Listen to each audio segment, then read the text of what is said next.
result justifies the work that went into it. I think it's a good book, I think, and it's a book we can be proud of. But to see John, all the people from Castlebar that turned out tonight, and to be a Castlebar person, you felt very proud. Oh, very proud, yes. And a lot of, old residents and, a lot of new residents as well, So it has caught the imagination. A lot of people bought the book to send off to Australia and England and overseas. So it is going to be it's going to be a real Castlebar book for years to come. And before I move on to Noel, what's your favourite part of the book yourself?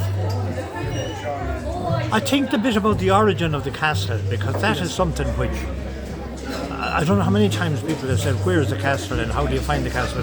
Noel has identified a location for it, and now we know where it is, and I think that's important. Okay, absolutely. So we're going to ask Noel, just to talk a little bit about the castle.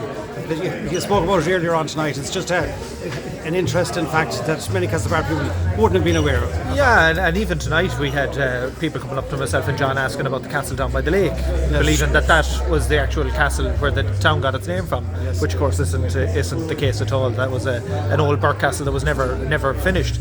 But the castle site, which was what they used to call up Castle Lane, which is Castle Street, was archaeologically surveyed in 2016.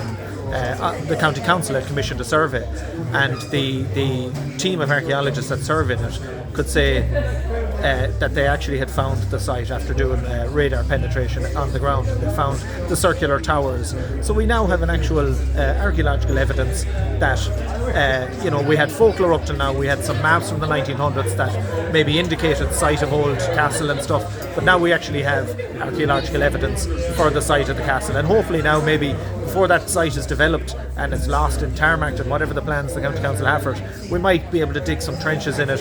It's a very simple process, and actually find those two towers, and then of course once you find the physical remnants of it, there's no going back. But I think we have very concrete evidence now where exactly the site was.